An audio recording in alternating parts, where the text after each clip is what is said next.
Muito bom dia, boa tarde, boa noite, dependendo do horário que você estiver assistindo o nosso programa Grandes Encontros com Laírson Bueno. Nosso programa tem como finalidade abordar vários assuntos da nossa sociedade, tais como político, jurídico, cultural, de ações sociais, esporte, turismo, lazer, nutrição, saúde, dentre outros. Hoje, nosso programa, nesta semana, está trazendo um tema importante: porte de armas no Brasil, né? O porte de armas do cidadão comum, e vamos falar também do porte de armas para advogados. O nosso entrevistado, o primeiro entrevistado de hoje, é o Dr. Tiago Garcia Braga, advogado especialista em Direito de Família, Civil e pós-graduado lato sensu em Direito Processual Civil e Direito de Família. Ele também, Dr. Tiago, é coordenador administrativo da subseção do Riacho Fundo 1, 2 e Recanto das Emas e defensor de liberdades e do porte de armas. Muito bom dia, boa tarde, boa noite, doutor Tiago. Tudo bem, doutor Bueno, doutor Alexandre, saúde a todos aí, aos presentes. O nosso segundo entrevistado é o doutor Alexandre Carvalho, advogado criminalista, tem um currículo muito grande aqui. Eu acho que vou ter que suprimir um pouco, viu, doutor Alexandre, mas vou tentar. Ele possui pós-graduação em Direito Penal e Processo Penal com didática e ensino. Ele é especializado em Segurança Pública e Segurança Nacional, é ex-instrutor de tiro policial, ex-fuzileiro naval da Marinha do Brasil, especialista em Tribunal do Júri com mais de 530 atuações em sessões plenárias do Tribunal, ex-professor de cursinhos preparatórios para concurso público, ex-professor de Direito Penal, Processo Penal e NPJ, que é um núcleo de prática jurídica. Além disso, ele também foi professor das cadeiras de Direito Penal da UDF e é advogado integrante das comissões de prerrogativas, ética e disciplina da UABDF em 2013, advogado instrutor do TED 2014 a 2016. Além disso, é comendador da República Brasileira pela Abrace em 2014, título de membro imortal da cadeira número 12 da ALAC, que é a Academia Latino-Americana de Ciências Humanas, em 2016, dentre outras honrarias. Também é mestrando em mestrado de Educação pela Faculdade Unicid Cruzeiro do Sul, UDF. Presidente da Comissão de Direito Militar da UABDF no triênio 2016-2019, ex-professor de Direito Penal da Uniceplac 2018 a 2021, atuou como coordenador do Grupo de Estudos do Porte de Armas da Advocacia e atualmente é conselheiro da OAB na subseção de Taguatinga. Muito bom dia, boa tarde, boa noite, doutor Alexandre. Te agradecer esse convite, aqui ao meu irmão Garcia também agradecer esse convite que me foi feito. É um tema que muito me apetece, é um tema que eu sou sensível porque tem interesse na causa, tenho bem pouquinho conhecimento, a gente vai trocar experiências aqui com sumidades, né? E agradecer ao convite, agradecer a você, meu irmão, agradecer aqui ao Luiz Carlos Gonçalves Nicásio, ao doutor Matheus Borges, aqui a doutora Camila com a gente, e também a nossa advogada, que eu sempre chamo de braço direito do escritório Carvalho Guimarães, Maria Luísa Rufino. Mas vamos começar o programa com uma pergunta logo de cara. Vocês respondem por ordem alfabética. Doutor Alexandre primeiro, doutor Tiago depois, ok? Vamos já entrar de sola na questão do CAC, né? Qual o legado dos CACs para a sociedade brasileira e se os CACs hoje estão órfãos? Bom, então deixa eu começar aqui. Eu vou pedir vênia aqui para o meu irmão Tiago. Bom, meus amigos, o legado do CAC, eu te falo porque eu sou CAC. E eu sou CAC há muitos anos, há mais de 10 anos. Bom, o legado ele tem sua gênese quando nós tivemos a primeira medalha de ouro nas Olimpíadas no Brasil. Esse legado ele vem de lá. Deixando bem claro e evidente a toda e qualquer pessoa, Bueno, Tiago, o CAC é um desportista, o CAC é um atleta. E se eu me lembro bem, Tiago, assim, nós temos na Constituição Federal Brasileira alguns verbos que falam sobre direitos, cláusulas pétreas, e a educação, a vida, a liberdade e o esporte. Doutor Alexandre, é importante essa abordagem do senhor, porque se tem uma ideia que o CAC foi criado aí pelo ex-presidente só para reagir à violência urbana, né? Então é importante o senhor também trabalhar mais esse texto aí. Olha que interessante, Bueno, olha só, nossos espectadores, de modo geral. A arma que é deferida, né, a licença, que não assim a arma, a licença que é deferida ao CAC, de novo, eu encerrei falando do último verbo que consta no artigo 5º da Constituição Federal Brasileira, que fala sobre o esporte, sobre o lazer. O CAC é um desportista. Então, quando nós falamos em CAC, até mesmo algumas pessoas que querem tirar o CR, então, olha só, temos que fazer uma... O senhor tem que explicar o que é CR. Lógico, agora, olha só. Quando você tem uma brincadeira na internet que fala muito assim, case-se com alguém que é CAC. Por que isso, né? Porque para ser CAC, Bueno, para ser CAC aqui, nosso ouvinte, você tem que ter ficha limpa. Todas as certidões negativas, e entra uma coisa que eu estava discutindo agora há pouco com o Bueno aqui, que é o nosso precursor aqui do programa Grandes Encontros, que o CAC ele não pode ter nem um inquérito policial em seu desfavor. Isso quer dizer, fere um pouco, doutor Tiago, a questão do princípio que fala muito sobre presunção de inocência. Ninguém será considerado culpado sem o trânsito julgado de sentença penal condenatória, né? O princípio da legalidade. E aí, para um pouquinho. Quando eu falo do CAC, o CAC é o ser humano, é o homem, é a mulher, né? Pode ser o menino também, tem gente que não sabe disso, tá? O adolescente pode ser CAC também, só não pode comprar arma de fogo, porque a arma de fogo só é autorizada a partir dos 25 anos. Então, para ser CAC, você vai juntar todas as certidões negativas e ainda certidão de lá da Polícia Civil do estado onde você mora, que vai falar que você não tem nenhum apontamento criminal. Feito isso, você manda para o Exército Brasileiro, onde terá toda uma análise, um cotejo analítico, e aí, se você estiver dentro das normas objetivas dos decretos, das portarias do Exército Brasileiro, geralmente portaria COLOG, né, que é o Comando Logístico do Exército Brasileiro, eles deferem a você um CR, que é um certificado registro. Com esse certificado de registro, que vem sendo uma briga política muito grande, você pode comprar até um número X de armas.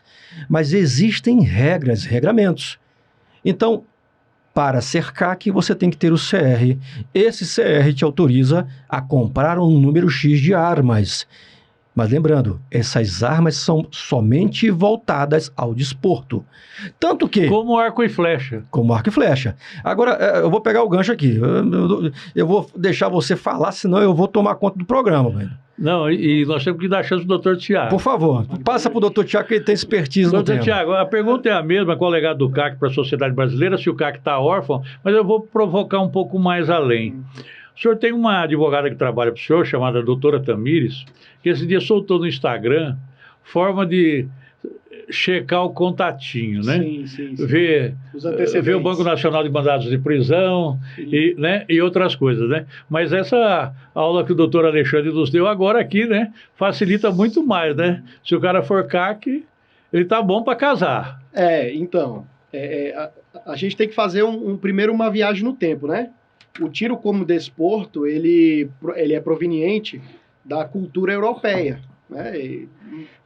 Século XIX, mais ou menos, com a migração alemã e a migração italiana, mais sendo precisamente, em 1906, fundada a Confederação de Tiro Esportista, né? Que visa o desporto. Claro que o doutor Alexandre falou com muita propriedade e quem sou eu ao longo de conhecimento com o doutor Alexandre, eu não vou nem entrar nessa bola dividida que é... Mas o que acontece? Sobre a questão do órfão, né? Primeiro, o legado.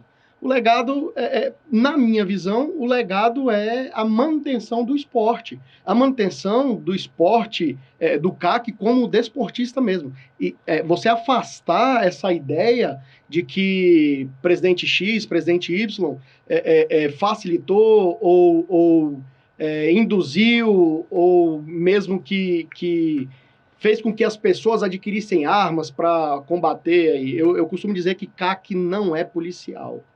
CAC não é da segurança pública. Eu não sou CAC, eu tenho posse de arma, né? Eu optei pela posse de arma ao invés de tirar o CAC na época, né? O seu porte de arma é como advogado ou como cidadão? O meu é como cidadão. como cidadão. É claro que a advocacia... Esse seu porte só dá direito dentro do Distrito Federal ou no Brasil inteiro? Isso. É um nacional, a digamos. minha é a posse, né? Mas o porte de arma para defesa pessoal, ele é vinculado à Polícia Federal, ao CIARM, né? Você tem que ter uma arma ou no CIARM ou no SIGMA, que aí são, digamos assim, o sistema de cadastramento de armas. O SIGMA, ele está mais voltado para os CACs, né? Que faz o controle, inclusive, abrindo um parêntese aqui, ontem, eu não sei se os senhores viram, ontem o STF começou a julgar a questão da competência, né? E hoje, pela manhã, eu acompanhando o Beni, né? Não sei se o senhor conhece o Beni, é um exímio...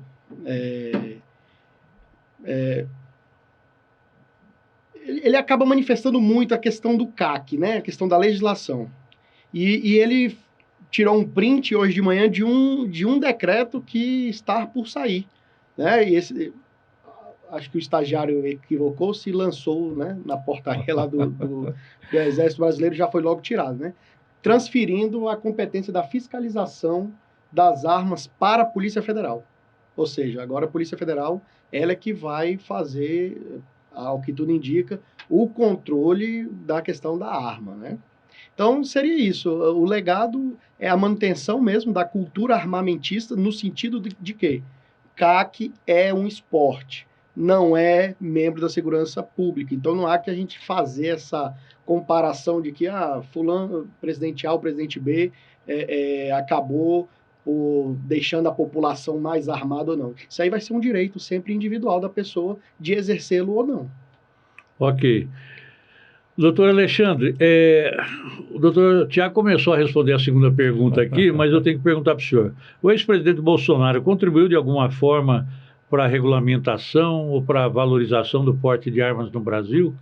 Bom, vamos fazer uma meia-culpa aqui. Ele contribuiu, em certa forma. Como já foi falado aqui, em toda a historicidade, quando falamos do desporto, não vem de agora a questão do CAC. Isso quer dizer, do colecionador, atirador e caçador. E ainda poderemos colocar uma nomenclatura, porque nós temos ali a pessoa que faz toda a questão do armamento, que faz a manutenção. Ainda tem mais esse. No meu tempo que eu servi exército, chamava armeiro, né? Perfeitamente, nós ainda temos o armeiro. Em que ponto, fazendo uma meia-culpa positiva, nós tivemos ali um presidente onde era armamentista, ou é armamentista, de um passado militar, e que difundiu mais ainda, porque muita gente não sabia, Bueno, peraí, quer dizer que eu posso ter uma arma e praticar o esporte de tiro? E não é um esporte barato, já digo bem claro isso a todos. Então, se difundiu com novos decretos, com amplitude de calibres, e mostrando ainda, se você tem condição, se você é um cidadão de bem, vamos deixar bem claro, estamos falando do cidadão de bem. Mas saiu em um jornal de grande repercussão midiática no domingo, esse jornal tem repercussão nacional e internacional, que armas foram compradas ilicitamente. Para um pouquinho, nós temos bandido na polícia, não é isso? Na advocacia, na medicina, em todos os campos. Então, o que eu quero deixar bem claro é que essas pessoas foram investigadas, ou estão sendo investigadas. As pessoas são exceção e não a regra. Sim, né? Então, vamos deixar bem claro o seguinte, juntaram documentos falsos e para isso o Exército tem um setor competente de investigação e passa isso para a Polícia Federal ou Polícia Civil, dependendo de sua competência de investigar. O que eu quero deixar aqui claro e evidente é que, quando falamos aqui do presidente Bolsonaro, ele difundiu as informações, ele ampliou calibres para o desportista. Ele, em seus decretos, ele falou o seguinte, olha, existe o esporte, sim, de arma de grosso calibre. Há um exemplo, o 762 e o 556, que são fuzis, que é uma proibição hoje que vem trazendo diversos prejuízos, até mesmo do novo governo do presidente Lula e do nosso ministro da Justiça. Por quê? Porque com as proibições, o tolimento desses calibres, fica uma pergunta. Se você tem um 556, se você tem um fuzil 762 e você quer ir treinar, você não pode mais comprar munição, Bueno. É como se eu tivesse uma Ferrari, uma Lamborghini na minha garagem, ou na minha sala e só posso ficar olhando para ele, porque eu não posso mais comprar munição. Complicou tudo isso agora. Então, assim, nós temos que chegar a um meio legal. Isso quer dizer, um meio legislativo. Agora, antes de entrarmos aqui, eu até fiz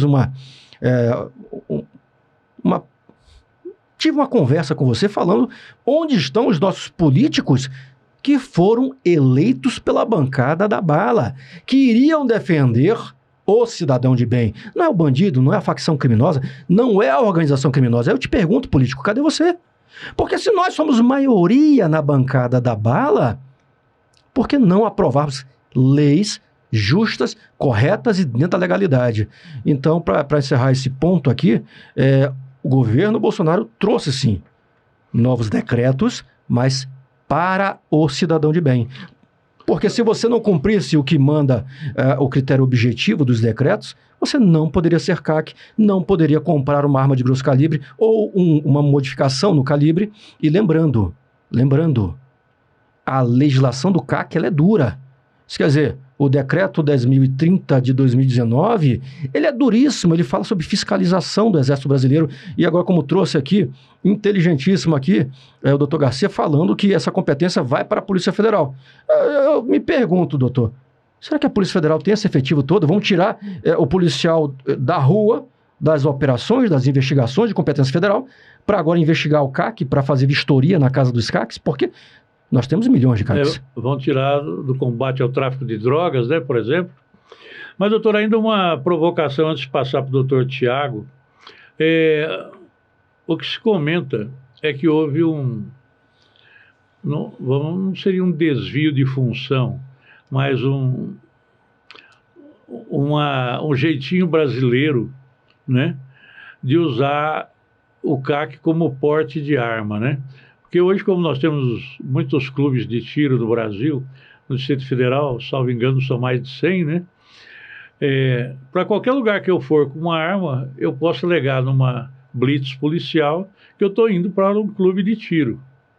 Ainda que às vezes possa ficar difícil, às 2 da manhã, por exemplo.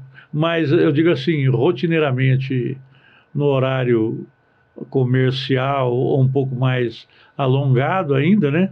Daria para se alegar isso.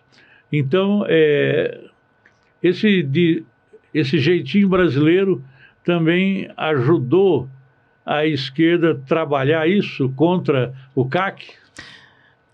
Bom, Bueno, vamos lá, vamos em partes. Esse jeitinho brasileiro, nós tínhamos ele somente até janeiro.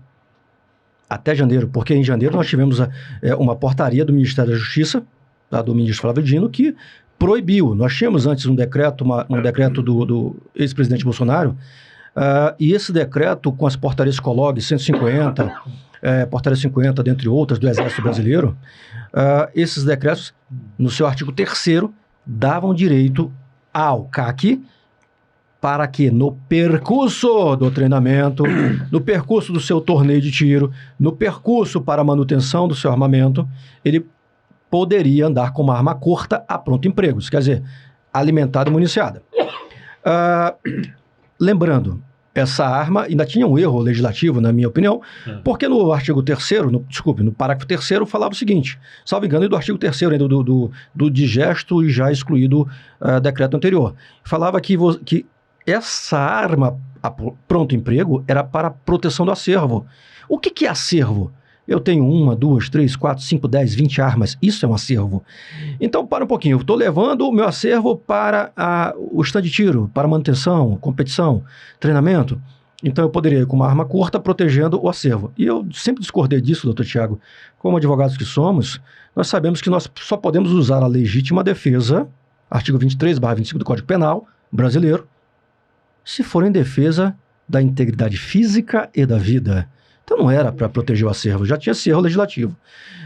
Então muitos CACs erraram.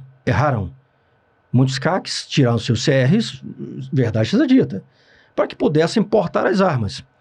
Só que aí eu te falo mais ainda, Bueno. A polícia fez um trabalho de conscientização pela prisão.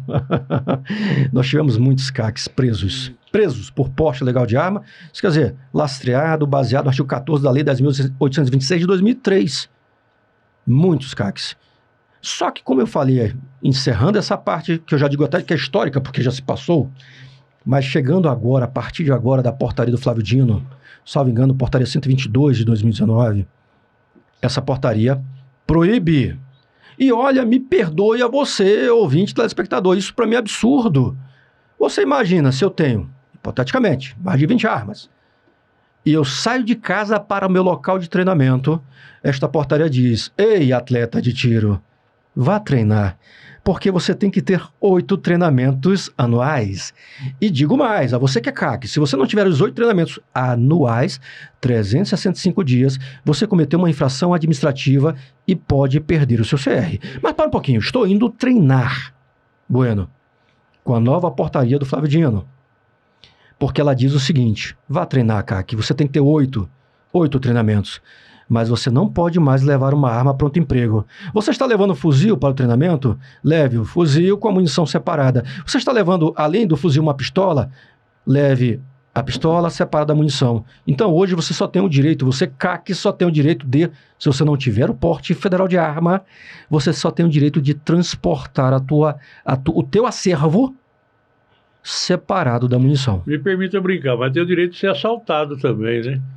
Parabéns, meu amigo. Você chegou no pensamento conclusivo e agora, grandes encontros. Bueno, eu espero que os criminosos não sejam seus clientes visuais do podcast, porque para e pensa, desafia a média inteligência humana. Ministro Flávio Dino, eu me curvo aqui ao cargo que Vossa Excelência ocupa, é um cargo realmente de alto poder, ministro da Justiça. Mas para e pensa. Quantos CACs nós temos no Brasil? Indo para o seu treinamento com as armas e munições separadas nos portas-malas de seus carros. Os criminosos, sabendo disso, realmente nós vamos conseguir desarmar o cidadão de bem e armar a criminalidade. Doutor Tiago, e aí? Eu estava falando com ele no início, né, dessa segunda pergunta, se o ex-presidente Bolsonaro contribuiu para o problema do porte de arma, para a regulamentação, para o desenvolvimento, enfim. O que o senhor acha? Sim, na verdade, ele contribuiu com a cultura armamentista, né? Ele, como bem o doutor Alexandre aqui explanou, ele foi um incentivador, né? Ele pegou algo que estava ali dentro, na prateleira ali, empoeirado, e falou: olha, para a população brasileira, você sabia que vocês não precisam só jogar bola, ou basquete, ou tênis, vocês também podem praticar tiro, né? Eu costumo brincar, e bem falou, em que pese eu não seja CAC, mas quando eu fiz a aquisição da minha pistola, eu tive essa preocupação em fazer os treinamentos. Eu cumpri uma legislação que a mim não era imposta. Mas por quê? Porque eu manuseio uma arma de fogo, né? Então, a minha esposa, os meus animais, os meus familiares, eles têm que conviver com uma pessoa que tem destreza com a arma. Não alguém que gosta de armas e simplesmente comprou uma arma, né? Em falando de CACs preso, aí eu vou trazer um dado.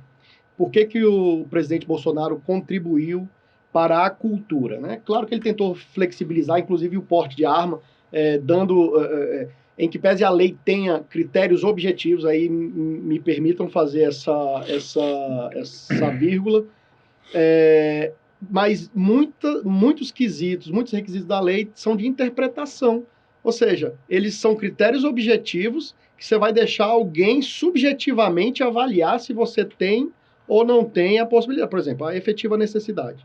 E aonde os decretos dele flexibilizavam, né? E aí é onde a esquerda mais radical, ela pega o punho, liberou as armas. Bem, ele te deu alguma? A mim não, a minha foi clara. E o problema não é só a esquerda, é o Ministério Público, né? Utilizar essa subjetividade, né? São os desarmamentistas, né? Então hoje eu vou me permita ler, de 2019 a 2022, tão prova desse incentivo do nosso presidente, que saltou de 117.647 CACs para 813.377. E aí, no mesmo período, 2019 a 2022, foram adquiridas e inscritas armas em nome de CAC 905.858. eu posso dizer que um desses CACs eu tive a obrigação de defendê-lo. A questão do porte, a questão do jeitinho brasileiro, né? Claro que eu vou suprimir nomes, mas saiu em mídia, aí foi televisionado, ele estava no mercado e houve um assalto no mercado e ele tirou o armamento dele para proteger. A primeira coisa que eu aprendi quando adquiri a minha arma no primeiro curso que eu fiz foi exatamente que a arma ela é o último recurso e que eu não sou da segurança pública. Então, cada um que resolva a sua vida. A polícia está ali para evitar os assaltos. O CAC está ali para treinar, desopilar a sua mente, liberar o seu estresse, né? Tem gente que vai para academia e tem uns que praticam atividade física e tem outros que praticam atividade com o dedo, né? Eles gostam de treinar mais essa questão. Então, Bueno, claro que o jeitinho brasileiro, ele ajudou, né? Infelizmente, nós temos essa cultura e são em todos os âmbitos, né? Agora, o que me chama atenção é uma legislação para armas com extremo rigor e para uso de droga, a descriminalização da droga, né? Então, um país em que favorece ou que diz, olha, não tem problema você usar droga, mas tem problema você falar de armas. Armas não pode, armas mata. A droga não mata, né? A droga, ela só traz felicidade, né? Isso aí, vamos perguntar para inúmeros pais e mães que têm os seus filhos hoje internados em clínicas de reabilitação. Alguns se reabilitam, outros não, né? Então, fica essa pequena contribuição para que a gente pense, né? A droga, ela tem... o que favorece a violência? É um indivíduo de bem portando uma arma, treinado, ou um usuário de droga. Ok. Vamos aqui, então, para mais uma pergunta. A legislação atual, doutor Alexandre, sobre porte de armas, não é a sonhada pelos CACs? Se não é, o que ela precisa ser melhorada? Qual seria a legislação ideal? Bom, vamos lá. Nós estamos falando de um Estatuto do Desarmamento, Lei 10.826 de 2003. Tivemos aí um referendo onde o Estado brasileiro quis retirar o direito do cidadão brasileiro de comprar arma. E o cidadão foi lá e falou assim, não, Estado, eu quero continuar tendo esse direito. E mesmo assim veio o indigesto Estatuto do Desarmamento. Quer dizer, o Estado legislando mesmo contra o seu povo. Bom, eu vou pegar um gancho um pouco da resposta do Dr. Tiago. O que eu quero te falar? Aí é uma opinião subjetiva minha, de Alexandre Carvalho, o advogado penalista, minha. O ex-presidente Bolsonaro errou quando ele foi falar de porte de armas e colocou diversas outras categorias. Por que errou? É simples. Qualquer advogado que legisla criminalmente ou constitucionalmente vai ter a mesma opinião que eu. A Lei 10.826 é uma lei federal.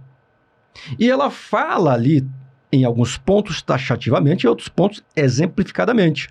E quando ela fala sobre o atirador desportivo, está lá um artigo lá na lei federal. Era somente para que ele complementasse, isso quer dizer, uma norma em branco, que ele a complementasse para o atirador desportivo. Infelizmente, foi mal assessorado. Que eu não acredito que o então presidente tenha feito uma insanidade jurídica dessa. Quando ele quis, veja bem, caminhoneiros, eu amo vocês. Vocês movimentam o Brasil inteiro. Eu amo vocês. Mas quando se fala em atirador desportivo é o CAC. Não era para o caminhoneiro. Não era para outras classes. Então tinha que ter vindo... Foi um jabuti que colocaram na legislação. Não, não foi só um, foram vários. E aí a esquerda, que é organizada, veio e falou, tá errado isso, e fez todo aquele cenário político que é feito. Tanto que caiu. Os tribunais superiores se derrubaram. Tá? Então, assim, vamos voltar a falar um pouquinho sobre a questão de armas aqui. O que eu quero te falar sobre a legislação, Lei 10.826, essa lei federal ela vem sendo remendada de diversas formas. E aí eu vou ter que falar a verdade. que eu vim aqui para falar a verdade, como cidadão brasileiro, como formador de opinião, como professor de direito, como pai. Esqueçamos a Lei Federal 10.826. Porque hoje nós vivemos de uma vontade política. Se faz o que se quer. A Lei 10.826, ela fala do porte federal de arma. Os requisitos, 25 anos. 25 anos.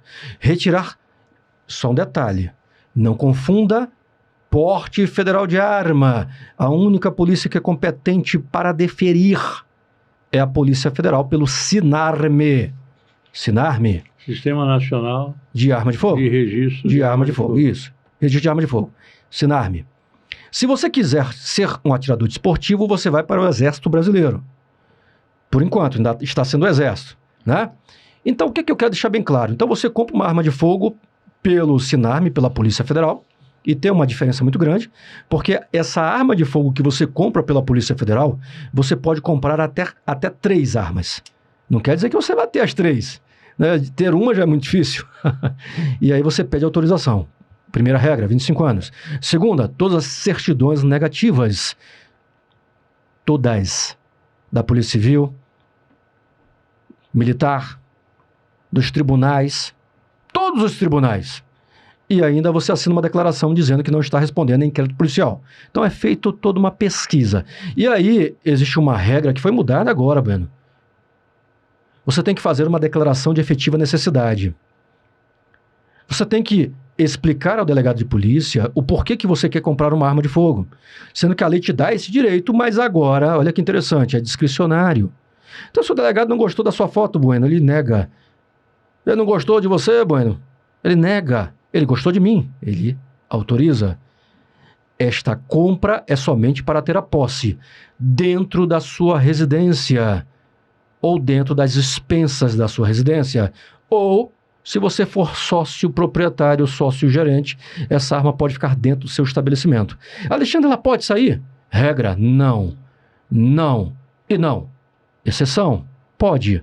Você tem direito a uma guia de treinamento a cada 6 meses, e aí você faz um pedido anterior para o delegado de Polícia Federal, do SINARME, da DELEAC, e ele vai autorizar ou não. Ele pode falar, não, você não vai treinar, essa arma tem que ficar em casa pegando poeira, fica lá.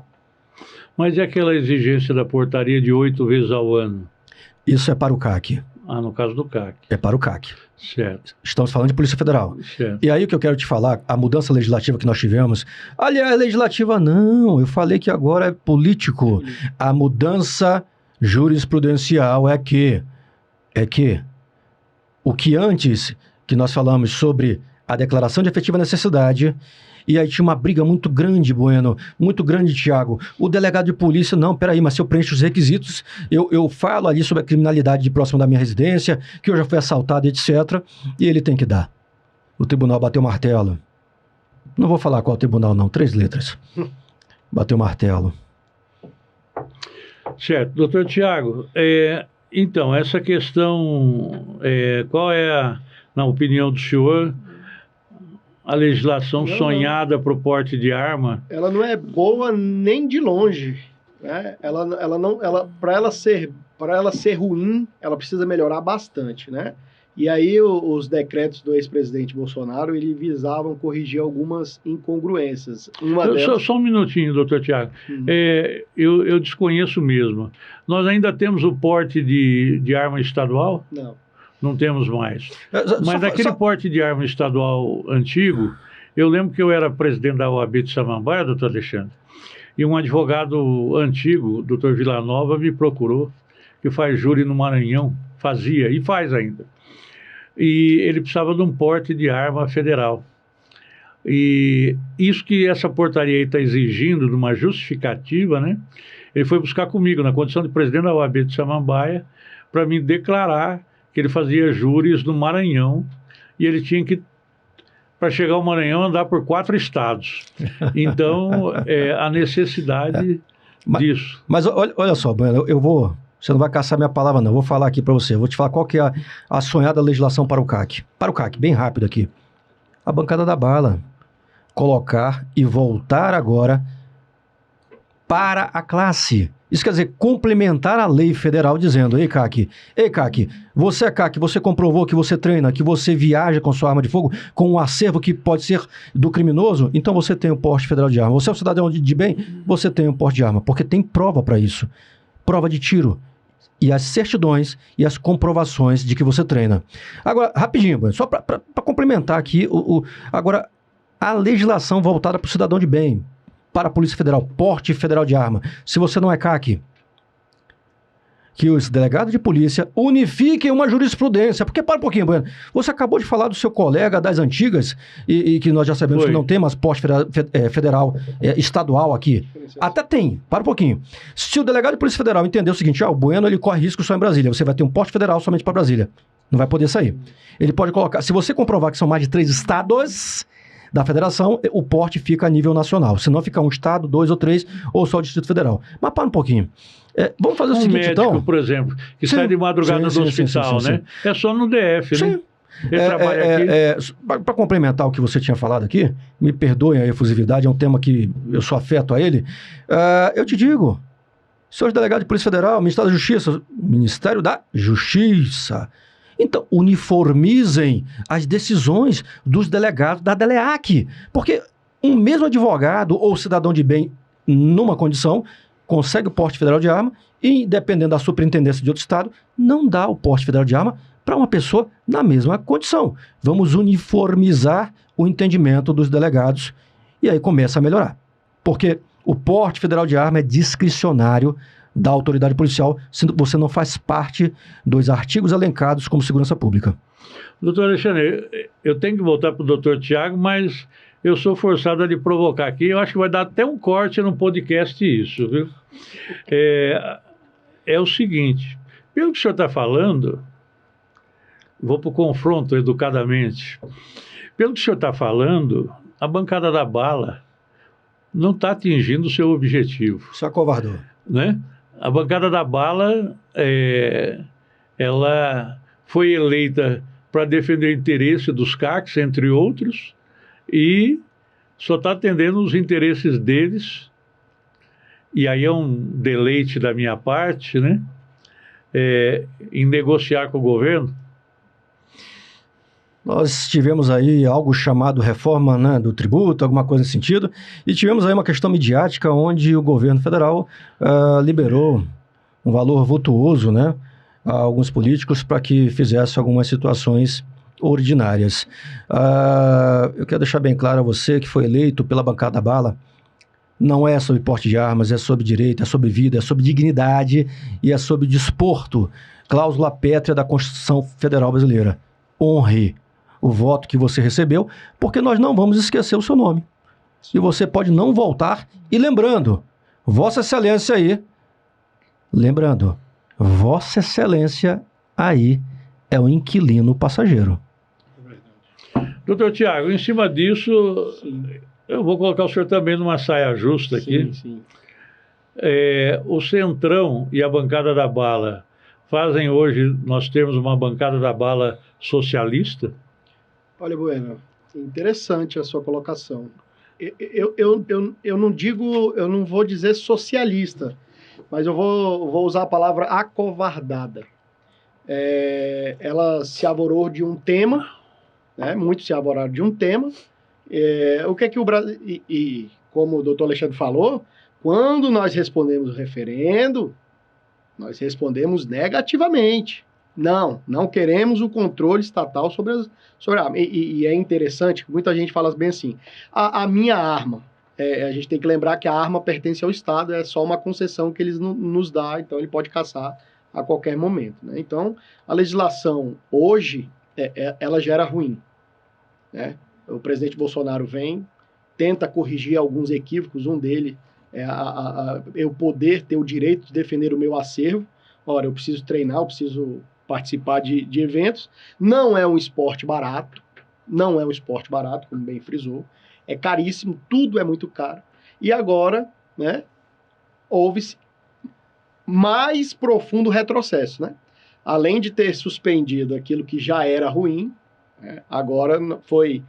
O presidente Lula editou aí no seu primeiro dia de mandato, novos decretos, né, visando, para você ter uma ideia, me corrija se eu estiver errado, os clubes de tiro de 600 munições por afiliado, agora só podem 50 munições por afiliado. Olha, 50 munições não dá meia hora. Você não consegue treinar meia hora. E bem, pegando já o gancho da questão da guia de trânsito, que bem falou Vossa Excelência,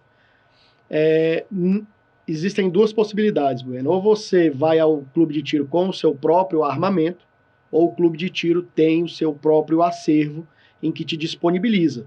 Então, o treinamento do CAC, ele não está distrito ao seu armamento. Ele diz que você precisa treinar, seja com seu armamento ou não, né? E aí, por que eu toquei nesse assunto? Porque eu tenho muitos amigos CACs que estão preferindo deixar os seus armamentos em casa e locar os armamentos no estande de tiro, ou no clube de tiro, ou como diz a lei, escola de tiro, né?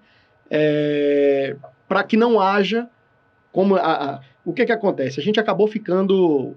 A legislação já é um pouco confusa. A legislação já é atrapalhada. Se você for pegar... Tá de um jeito que daqui a pouco você não pode transitar com a arma.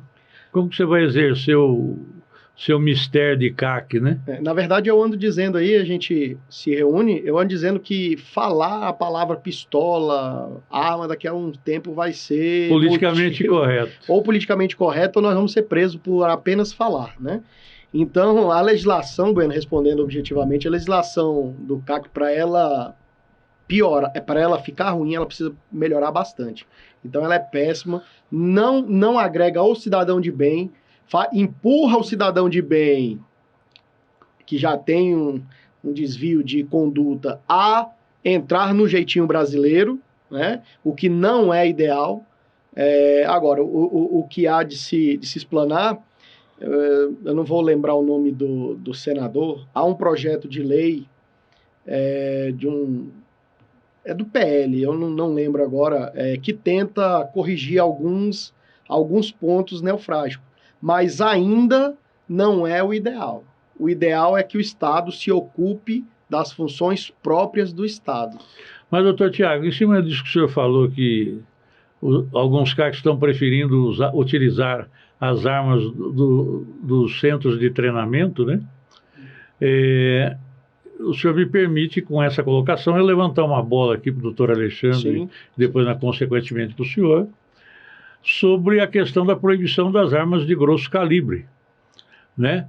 Que parece-me que estão causando grande prejuízo aos empresários dos centros de treinamento, dos clubes de tiro, digamos assim. É isso mesmo, doutor Alexandre? Perfeito, Bueno. Olha só, antes de falar sobre esse tema, nós já estamos tendo uma proibição, um tolimento. Eu vi um vídeo do ministro Flávio Dino, no aplicativo de rede social, que ele fala justamente que está vindo uma nova portaria, onde será proibido o clube de tiro próximo de escolas, em tantos metros, onde será proibido se falar em tiro, arma, em qualquer rede social, dentre outras proibições. E aí eu te falo o seguinte, telespectador, ouvinte, não é sobre porte de arma de novo, é sobre direito, é sobre garantia, é sobre dignidade, é sobre lazer, desporto e sobre divisas. Quanto que é uma munição? Tem valor, não é barato. Tem imposto agregado em cima? Tem. Tem emprego? Tem. Tem aquela mulher que limpa o estande? Tem. Tem a iluminação? Tem. Tem estrutura? Tem. Tem arquiteto? Tem tudo. Tem pedreiro. Nós temos empregos sendo perdidos no Brasil. Empregos. E aí, entrando na pergunta que você fez com precisão cirúrgica, Bueno... Mas só com um detalhe ainda nessa parte... Eu vejo que a bancada da bala, em cima disso que você coloca, ela está, inclusive, boicotando quem patrocina muito dela, né? Que são as empresas de munição, as Rossi da vida, etc. Sim. Né? Que toda a torcida do Corinthians, do Flamengo, sabe, né? Que tem esses patrocínios. Na realidade, foi quem patrocinou, né? Agora eles têm outros patrocínios, que são as grandes empresas, né? E multinacionais e etc., na minha opinião. O que eu quero te deixar bem claro é o seguinte, em conversa com um grande empresário de Brasília, que investiu mais de 10 milhões em compra de arma de grosso calibre, para venda para CACs. Logo em janeiro nós tivemos a indigesta portaria do ministro Flávio Dino, que proibiu de cara a questão de venda de armas de grosso calibre.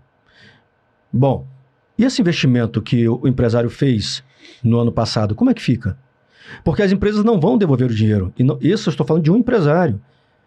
E se falarmos de vários empresários no Brasil que investiram no Brasil, isso é investir. E porque em cima disso paga imposto, vai ser devolvido o imposto também? Vai se poder ingressar com uma ação de reparação de dano também? Porque essa proibição vem fazendo com que muitos clubes de tiro fechem. E porque ele comprou na época da legalidade, que era possível, né? O Estado teria que indenizar imediatamente na hora que faz uma nova legislação a respeito, né? Bom, mas aí nós vamos ter que falar justamente sobre uma ação em vara de fazenda pública, né? E aí temos que nos perguntar, e o nosso judiciário, o que pensa? Porque vai sobrar para o nosso judiciário. E aí temos que nos perguntar mais ainda, Bueno, Thiago, telespectador, se nós vamos nos perguntar para o judiciário, qual que é a última instância do judiciário brasileiro? Qual o pensamento, que nós já sabemos, o pensamento do judiciário da última instância no Brasil? E quiçá se chegar até lá essa questão. Então o que eu quero deixar bem claro é que empresários estão quebrando no Brasil, empregos estão se perdendo, muita gente ficando desempregada. E quem perde não é só o cidadão, não. É o Estado brasileiro, porque está perdendo receita. Certo. Doutor Tiago, alguma colocação sobre essa questão? Como a gente estava dizendo no começo, né? Eu vou ainda ampliar, não só empresários, quantos podcasts sobre o assunto se tem hoje monetizando, gerando renda, né? As pessoas falando mais sobre armas. E eu não sabia sobre a informação eu ia falar sobre o grupo de trabalho que o novo decreto vem. Na verdade, não vou adiantar agora, mas não é um grupo de trabalho positivo. Na verdade, é para se achar uma maneira de se criminalizar, inclusive até as palavras como arma, tiro, ou seja, fascista, dentre outros adjetivos, vai continuar sendo podendo falar, né? Só não vai poder se falar sobre armas e tiro como se armas... A arma propriamente dita, Bueno, e aí é tema de outra pergunta, eu tenho essa mania de adiantar as perguntas, sou um pouco ansioso, então ansioso acaba atropelando os atos, né? Mas, na verdade, toda essa cultura que nós temos, lembra que eu falei no começo sobre o século XIX, quando vieram os alemães, os italianos, a gente começa a enxergar o tiro como desporto, como esporte. Ali foi criada uma cultura armamentista. O que a esquerda voraz tenta é desarmar o cidadão de bem. Veja bem, se eu tenho arma hoje legal dentro da minha residência, ou se eu porto ela, eu passei pelo crivo e eu posso dizer que para o crivo da lei eu sou um cidadão de bem. Né? Eu não posso ter respondido ou estar respondendo que viola a presunção de inocência. Mas tudo bem. A gente costuma dizer que tirar a carteira, que o veículo também é uma arma, e é uma arma de quase 1 tonelada, dependendo do veículo, é muito mais fácil você tirar em 3 meses você tira a habilitação. O meu processo para aquisição da minha arma de fogo, entre psicotécnico, prova de tiro, que foi feito, que é acompanhada por um instrutor da Polícia Federal, né? Ele que te dá o apto ou inapto, na verdade. Eu demorei 6 meses, né? Isso eu estou falando do processo para ter a autorização para compra, né? Para sair a nota fiscal, para tudo direitinho. Então, ou seja, hoje para tirar a carteira, e aí, me permita, não é tema, mas, por exemplo, a pessoa bebe e dirige, é um crime muito maior do que você portar uma arma de fogo para ir para um clube de tiro que você não está oferecendo risco algum, pelo contrário, não há risco ali, né? Então, costumo dizer que a legislação ela não nos beneficia, não beneficia o CAC, não beneficia o cidadão de bem e favorece que o bandido ele fique tranquilo nas suas incursões, porque ele vai saber que ele vai sair ali para cometer o assalto. E o crime é organizado. O crime é muito organizado. Ele é mais organizado que a legislação dos CACs. E ele faz mapeamento de áreas onde tem a maior incidência de policiais, de observação de viaturas. Então, ele sabe que naquele local ali, por exemplo, uma faculdade hoje, né, pensamos numa moça de 19 a 20 anos, saindo da faculdade às 11 horas da noite, depois de um dia de trabalho. Ela treinada, podendo portar sua arma, ela está no caminho de casa. A gente sabe que os crimes de assalto ou estupro, eles geralmente acontecem com maior incidência em locais ermos, né? Onde não há o Estado. O Estado ali, o Estado é deficitário em várias... Bem, se o Estado não é encontrado nos hospitais públicos, né, que ele tem o dever de garantir a saúde, se o Estado não é encontrado ali, no ambiente que ele criou, num prédio onde ele criou para oferecer a saúde, que a gente não tem, quiçá a segurança. Se a gente for colocar na balança, a vida tem um peso muito maior do que armas, do que qualquer outra situação.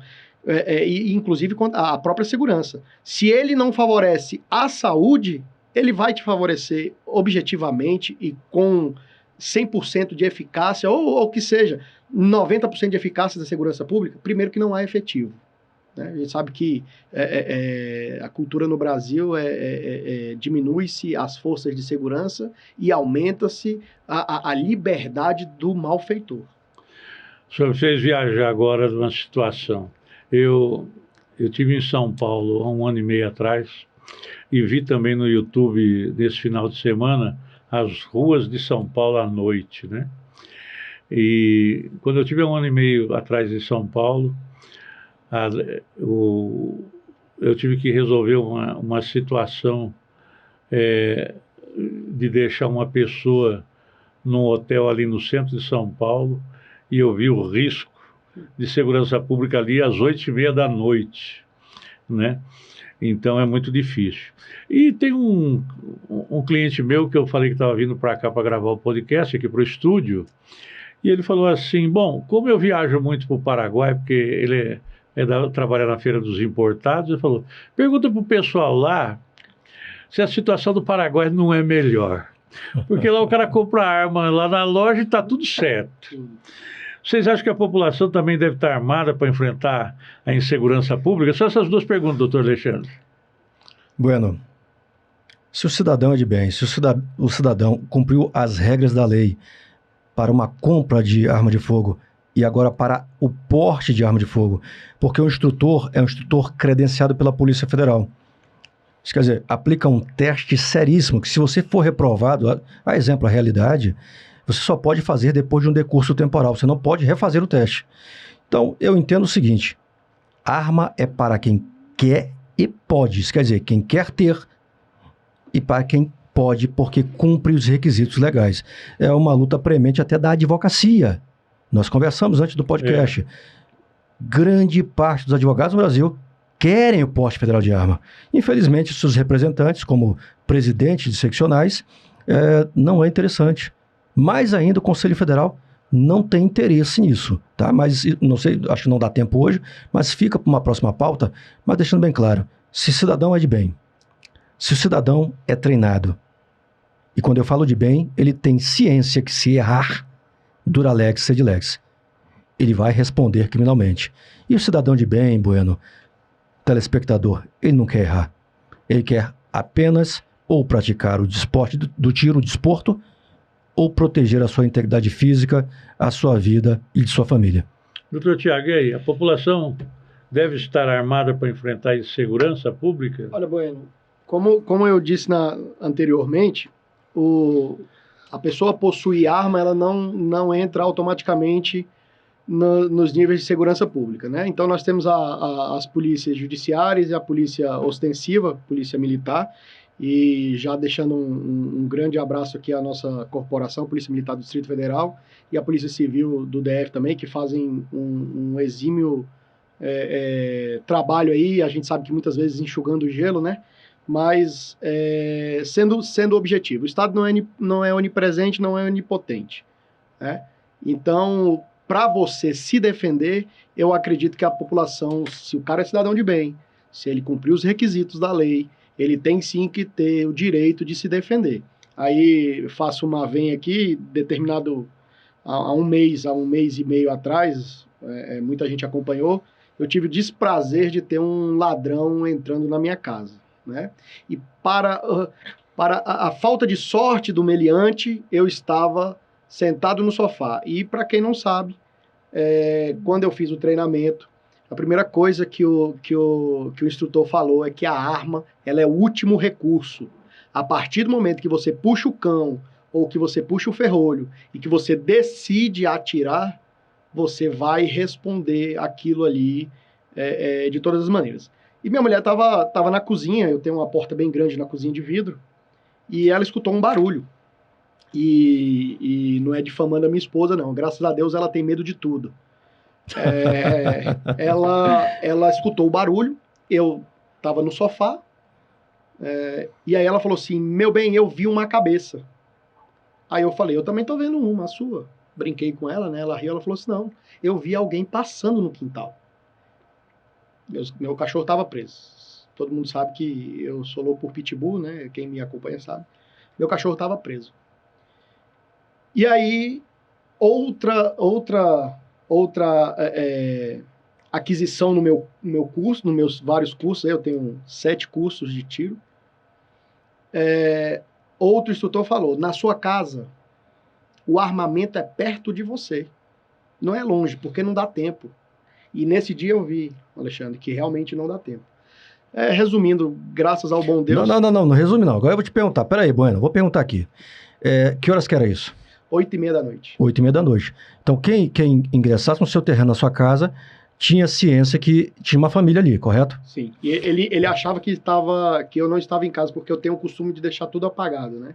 Ele achou que eu não estava em casa. Mas dava para perceber que tinha alguém ali, correto? Bueno, eu sou especialista em segurança pública. Eu tenho uma formação interessante sobre isso, de vários cursos e vários treinamentos, até de Força de Paz da ONU, dentre outras situações.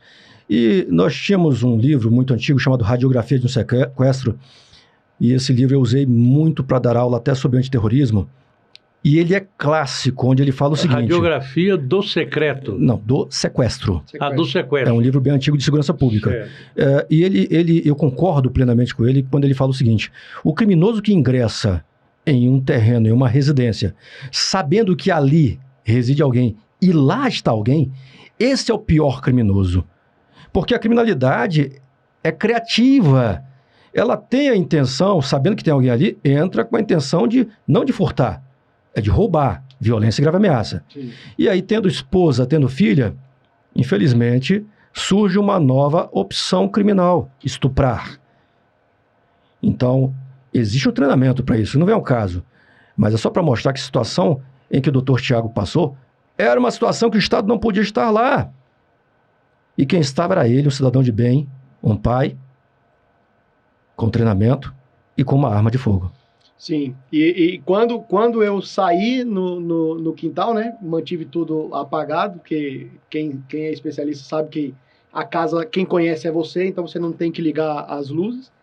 Eu saí e consegui, ele estava tentando abrir a janela de trás, eu consegui encostar o armamento nele e imobilizá-lo, né, ele se rendeu ali, eu não precisei atirar. E aí já também, aproveitando para mandar mais um abraço aqui, para nosso irmão Maurício Panissetti, major da Polícia Militar do Distrito Federal, que quando eu solicitei, né, o apoio da PM, foi muito rápido, eles foram lá, fizeram um trabalho exímio. Eu moro numa área rural, o patrulhamento ali já é um pouco prejudicado, tendo em vista a falta de efetivo mesmo que nós temos aí. A Polícia Militar tenta ocupar o maior espaço possível que ela possa, e hoje nós temos ali no Riacho Fundo 1, nós temos um administrador também que é major da Polícia Militar, então acaba favorecendo ou incentivando ali que a segurança e que a sociedade ocupe os espaços que estão vazios, né? Mas graças a Deus e eu não desejo a ninguém passar por isso, porque o meu medo era exatamente não os meus bens, mas era a minha esposa e a minha família, que poderia ser... A gente sabe que a maldade humana, ela excede qualquer tipo de entendimento, né? Então, eu acredito sim que a população treinada de bem, quem quer que tenha o seu direito, eu como defensor da liberdade, eu não posso jamais entregar ou a minha vida toda ou parte da minha vida por um Estado que é ineficiente, né? Doutor Alexandre, vamos agora para duas perguntas, assim, que tem mais a ver com a população que não entende, né? A primeira é o seguinte: qual é o conceito de arma? O porteiro de um condomínio que está com um cacetete, uma faca de churrasco e uma pistola de choque, ele está armado? Vamos lá, Bueno. Primeiro você me perguntou o conceito de arma. Arma é todo objeto, instrumento industrial ou então caseiro que arremessa projéteis pela explosão de gases. Lembrando que a Lei 10.826 ela é clara e evidente. Ela fala o seguinte: arma de fogo, ok? E a única arma, viu, doutor Tiago, que ela fala, arma pérfuro contundente ou pérfuro cortante, e muita gente não sabe disso, é a arma brazonada ou espadinho. A exemplo do Exército, Marinha Aeronáutica, Polícia Militar, Corpo de Bombeiros Militar. É a única. Você já imaginou se... Quer dizer que a faca de cozinha não é um instrumento pérfuro contundente... Ou pérfuro cortante. Certo. Bom, se fosse proibido no Brasil, teríamos que pedir autorização da Polícia Federal toda vez que fôssemos comprar uma faca de churrasco. Concorda comigo? Correto.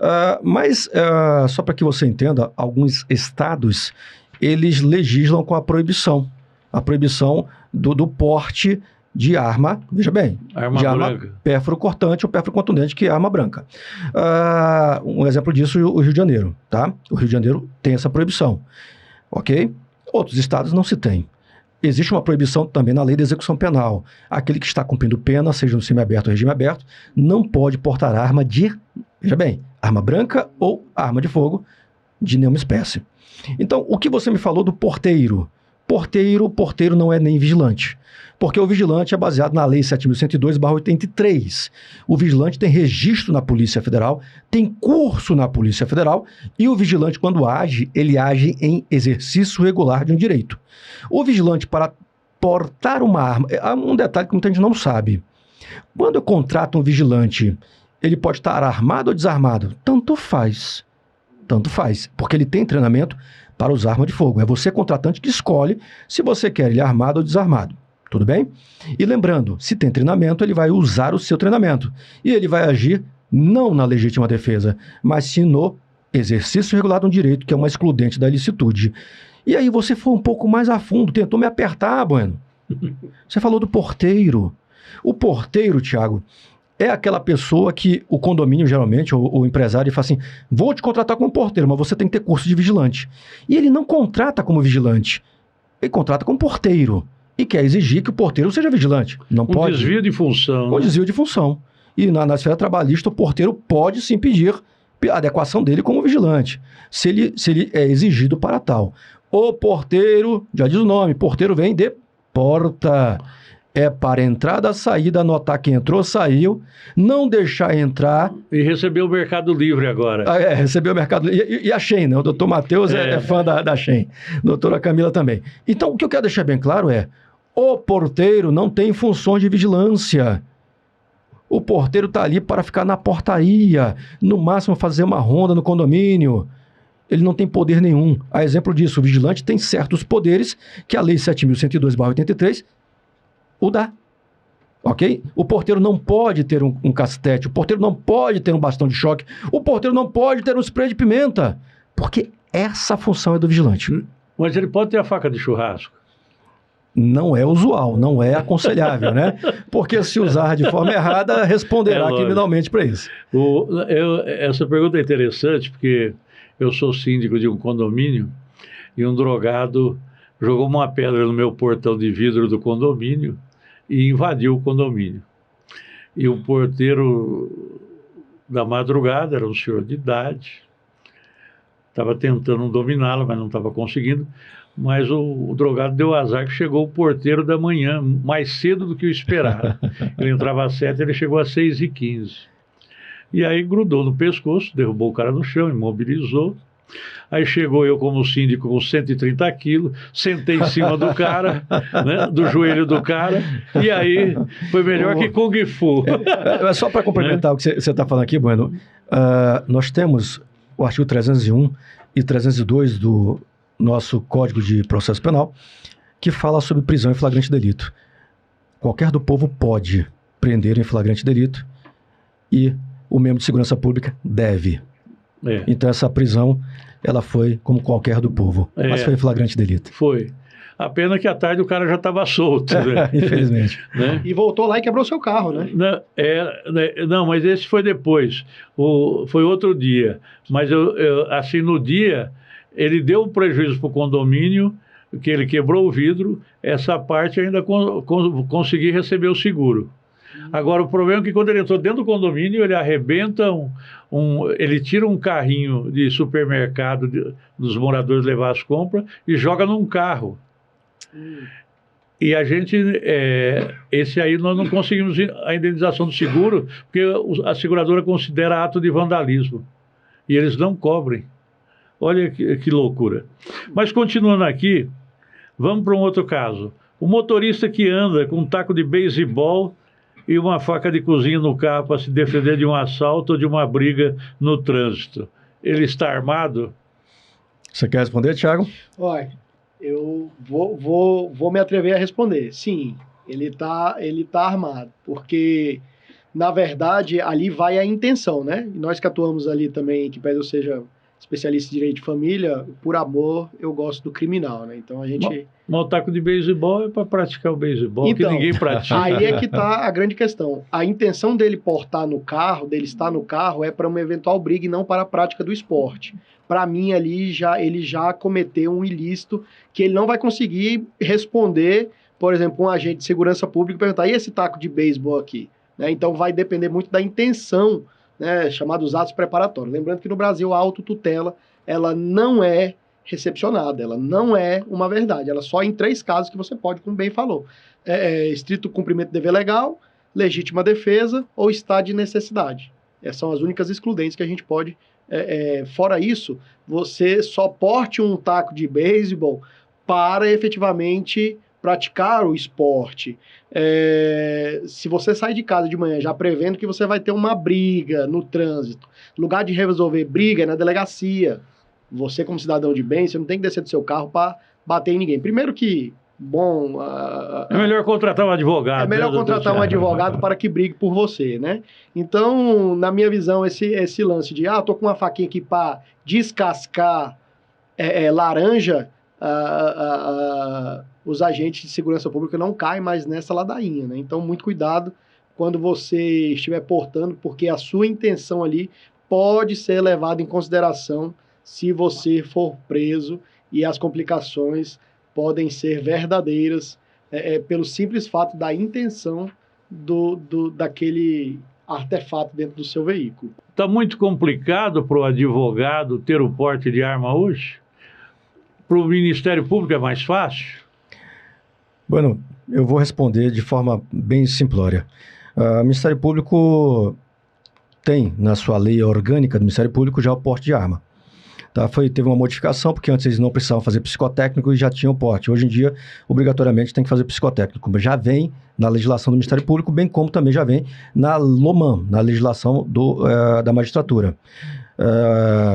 É uma luta minha, como de vários outros colegas, do Thiago aqui, de outros, e no Brasil também, o porte de arma para o advogado. Mas para o advogado... Que deveria estar dentro do Estatuto da Advocacia. Mais premente no artigo 6º e 7º como prerrogativa. Mas é para o advogado que preencher os requisitos. Porque nós tivemos uma mudança legislativa de 2 anos para cá, aliás, jurisprudencial, que diz, olha, juiz, o juiz também, ele tem que passar pelo psicotécnico, pelo teste de tiro e tudo mais, e pode ter até 3 armas. O Ministério Público também. Por que não para a advocacia? Por que essa discriminação? Por que a falta de isonomia? A luta é por isonomia. Nós vamos seguir a mesma regra para que fiquemos no mesmo plano de igualdade.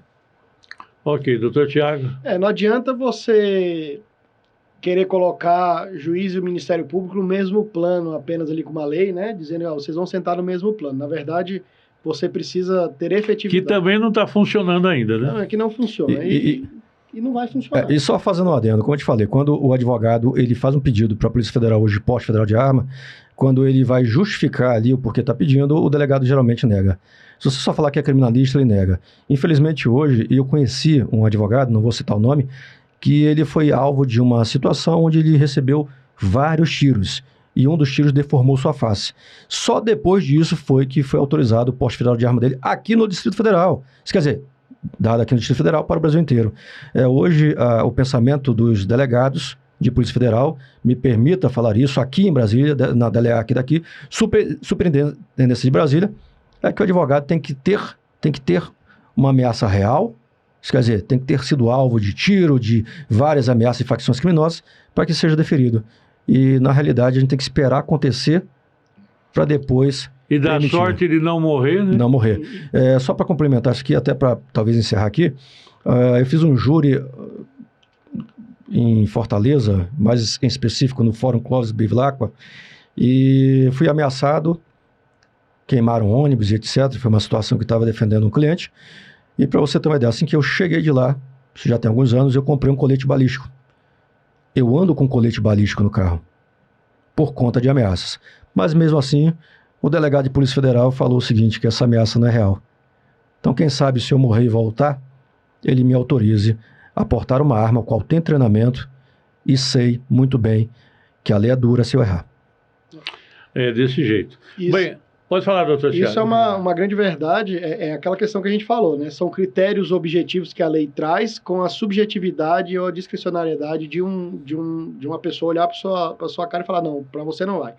E aí, aonde está o problema nessa subjetividade? É que geram-se os jeitinhos brasileiros, né? O amigo do delegado, o parente, o irmão, o primo, eles vão ter uma facilidade muito maior. E aí, eu acompanhei um advogado, eu sempre fui um entusiasta do porte de arma para advocacia.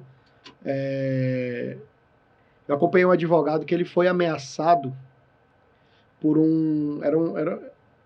era de família, né? Ele fez um divórcio e o marido o ex-marido da cliente dele, né, não gostou que ele disse para o juiz, olha, ele está usando uma CNH falsa para se furtar da citação. E então envie para o Ministério Público para que o Ministério Público faça o seu trabalho de investigação sobre o uso de documento falso, né? O Ministério Público disse que não entraria, que seria, como não havia menores de idade ali, não tinha por que o Ministério Público se manifestar nos autos, não quis saber sobre o cara ter apresentado para o oficial de justiça uma CNH falsa, e não satisfeito, ele consegue o divórcio, né, que é o direito potestativo, consegue com, inclusive, antecipação de tutela de evidência, conseguiu divorciar em 2 semanas de processo rodando.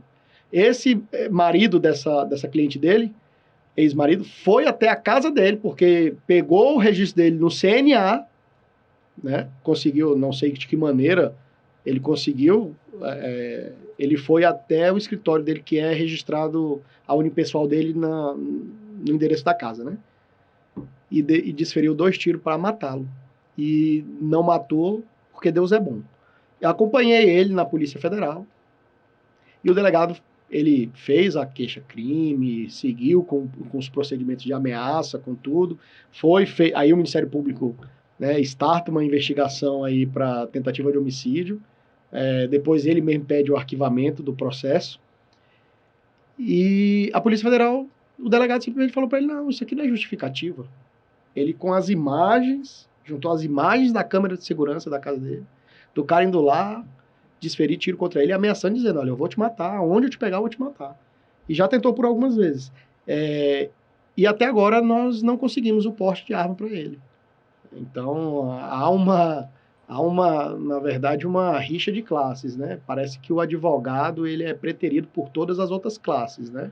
Infelizmente, nós temos que ser chato, né? É nossa função, né? Ser assim. Há uma desídia, né? Às vezes, Sim. por parte da autoridade policial, né? É verdade. Mas é isso. Estamos chegando ao nosso final. Quero colocar um microfone e câmeras à disposição para vocês despedirem dos nossos telespectadores, né? Do Grandes Encontros, e dizer que foi um super prazer estar com vocês. Doutor Alexandre. Bom, Bueno, te agradecer o convite mais uma vez, ao meu irmão Thiago Garcia aqui, que me fez o convite para falar sobre esse tema, um tema que não deu tempo da gente falar o que queria aqui. O tema é muito abrangente. Tá? Deixar aqui à disposição na rede social, no Instagram, @AlexandreCarvalho40. Adiciona, manda sua pergunta, que no que a gente puder ajudar o cidadão de bem, nós vamos ajudar com informações sobre porte de arma, sobre direito, sobre defesa, sobre garantias e sobre seus deveres. Muito obrigado. Doutor Tiago. Gostaria de agradecer, primeiramente, ao doutor Laís Bueno, que dispensa a minha deferência. O senhor sabe o carinho que eu tenho por Vossa Excelência, né? O senhor sabe a dedicação que eu tenho a sempre servi-lo. Obrigado. Agradecer ao meu irmão Alexandre, que prontamente aceitou o convite. Agradecer aos telespectadores, aos ouvintes, e dizer, principalmente para o advogado, não desista. Vamos lutar, vamos atrás de um direito que é nosso. Nós estamos brigando por isonomia.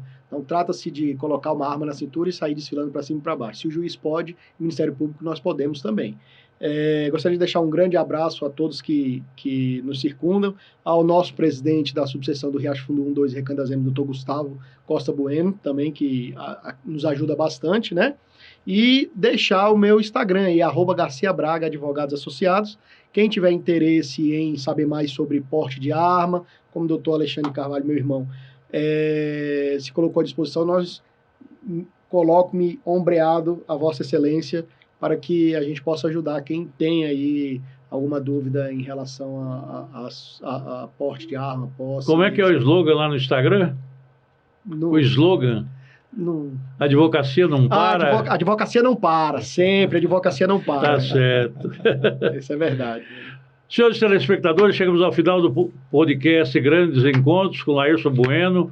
Eu sou advogado, estive aqui com 2 colegas maravilhosos aqui nesse grande encontro e queremos dizer para vocês que nós já temos 8 podcasts agendados, com muita notícia, muita informação sobre os mais variados assuntos. Vem mais podcast aí jurídico, político, de saúde e nutrição, vem personal trainer, vem lutador de boxe, professor de boxe, enfim, uma variedade imensa. Vai ter também um podcast de beleza com cabeleireira e maquiadora aqui. Vai ser muito bom. Um forte abraço.